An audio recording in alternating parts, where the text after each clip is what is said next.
Now, I'm in the piano and organ business. I said, how many mosques are there in the world? He said, millions and millions and millions of them. And I said, none of them have a piano. He said, no. Any of them have an organ? He said, no. Oh, man, I can get rich.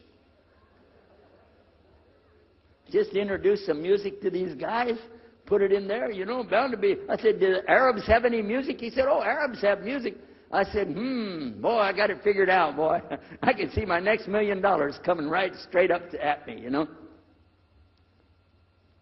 So then the priest asked again another time, he wanted to go back to the masjid again. He went, this is middle of July, 1991.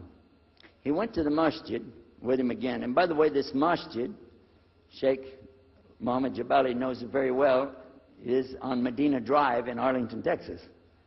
And that's where they were going to, because we were living in Midlothian, just south of Oak Cliff and south of Dallas. So they didn't come back. All night we're waiting. What happened? Very late they came back.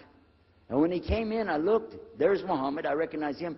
Who's the guy with him, though? He's wearing a white jalabiyah, white dress like this. Has a white pillbox cap on his head. And I looked at him and I said, Pete.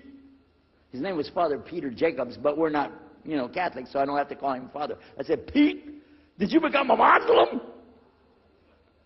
He said, Ashhadu an la ilaha illallah, Ashhadu Muhammad Rasulullah.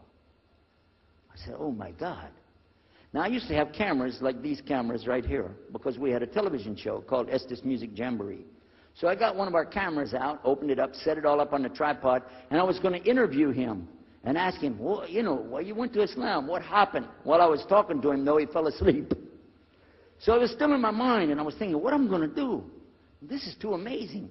Now here I'm preaching to the people, and I'm trying to change what I'm saying, and here's a priest, just became a Muslim. My father's saying it's a good deal. It sounds all right to him. I don't know what to do. So I decided I'll talk, make mashura. I talked to my wife.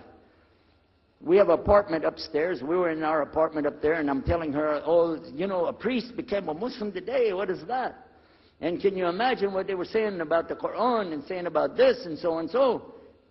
All of a sudden, she said, I want to get a divorce.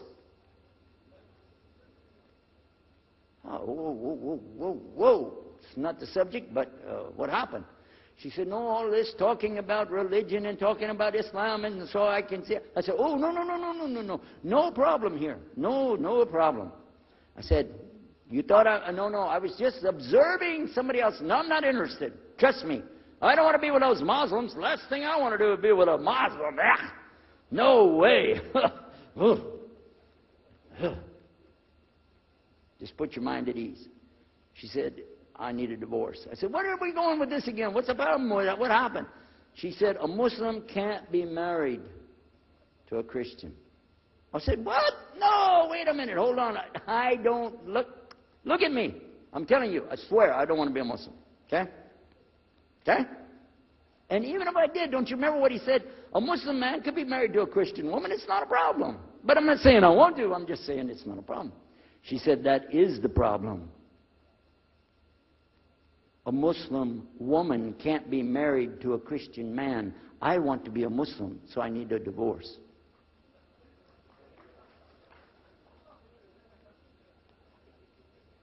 I'll never forget, I was sitting right on the edge of the bed, just sitting there, you know, and I almost fell over. I said, at last, I can tell the truth. I can say it. I didn't realize that she liked the idea. I was afraid. I said, okay, the good news is, I too want to be a Muslim. You know what she said? I don't believe you. I said, no, really. I was just saying that because, you know, but for sure, just so you know, I want to be a Muslim. I've been thinking about it. I want to be a Muslim. We're both going to be Muslim. Alhamdulillah, it's going to be great. Right? You know what she said? I don't believe you because you're either lying right now or you were lying 5 minutes ago when you said you didn't want to be a Muslim. And either way, I don't want to be married to a liar. So get out.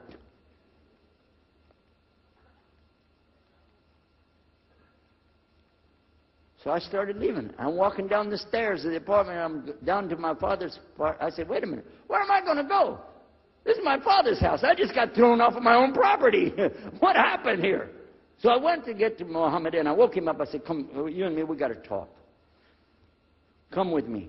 And we went outside the house, and we walked those country roads in Midlothian, Texas, until the time for the dawn, the sun to come up at dawn. And all that time, I talked to him about what's it like to be a Muslim, how do you have to believe, what do you have to do. Let me hear all of it now, and no more playing a game. I'm not debating, I just want to know. Just tell me. Just tell me what's Islam. I need to know what I need to do. And he told me everything, and I realized this is it. I got to make a decision. This is a big deal, though. And he told me, okay, this is up to you. You have to go make a choice for yourself. I can't help you. I said, oh my God. So when he was praying Fajr, I decided, I've been watching this man praying this direction with his head on the ground. It's so beautiful to see a man humble himself, put his head on the ground to the Rabbil Alameen. I said, oh my God, let me try that. So I sneaked off somewhere where nobody could see me, illallah. And then I found a place, a board there, you know, and I bowed down on the ground, and I put my head down on the ground on that board there. And by the way, I'm pretty good at speaking, especially in prayers. I used to make so long a prayer, they wouldn't let me say the prayer at Thanksgiving because the food would be cold. Okay? So, but I put my head on the ground, and only these words came. No more words, just this. Oh God, guide me. That's it. And I was thinking, well, I got to say more than that. Nothing. Oh God, if you're there, guide me. That's it. After a while, I sat up and I looked around. There wasn't any fancy rainbow. It wasn't birds flying around. There was no big signs from above. There was no music, angels, harps, nothing like this. It was just a cloudy day in Texas. But inside, I could realize I had to make some changes. To me, that's what I need to do. There's the problem, it's inside of me. Within a few minutes, it became clear what I needed to do, and I had to develop an idea of how to pull this off.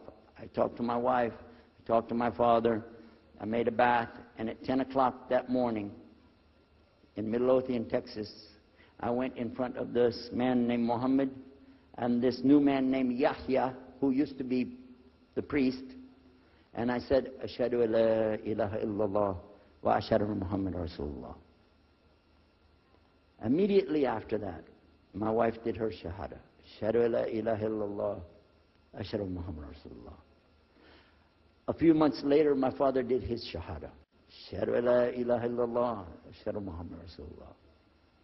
Step by step by step, we saw so many people enter into Islam. We wanted to tell the whole world what is Islam. We wanted everybody to know the real Islam. I said, how could this escape our knowledge? How could we not know about this great and wonderful thing called Islam? And it looks like all we got to do is just tell the people. I went to the imam of the masjid there, and I told him, let's tell the people. Then I found out something else about us as Muslims. And that's why we've got this convention here right now. This is why we have the exhibition. So you're going to use this week to learn how you can become, inshallah, the best Muslim you can be, and how you can show the real Islam to the people that are not Muslim. This is your duty. This is your duty. This is your language. This is your people. Just as it's my duty to give the message to my people and my language. And so the same way, it's your duty to give the message to your people. Allah will not ask you if they made shahada, but He will ask you if you delivered the message. Alhamdulillah, today, I can tell you with no doubt in my mind, we have seen thousands of people give shahada. Several hundred at a time. And I don't do it through debates. But I don't need to debate any Christian. I was a Christian. I am a Muslim. If you want, I can give you both sides. Easy. Okay? I'll play both parts. I'll be the Christian and tell you this, and then I'll be the Muslim and give the answer. And there won't be any argument. And I've done that so many times. And let me share one story with you before I end. I'm going to leave now. Inshallah. I was telling the brothers today that I was asked to give a talk in a church in Hagerstown, Maryland, just outside of Virginia. This was in 1999, and I went there and I gave a talk in the church on Sunday, because I know how to address the people. How many years was I a Christian? 50 years? I know what they want to hear. Get them ready, and they said, "Oh, wow, this is normal preaching." But then when I came to the part, La ilaha illallah, I stayed on La ilaha illallah until they said, "Yes, that makes sense, it makes sense." There was one old lady that she was saying yes. Afterwards she said, "Yes, but I just don't want to do it the way you're telling me." Okay? But guess what else happened? 2 people did Shahada right there. Hello? In the church. In front of their preacher.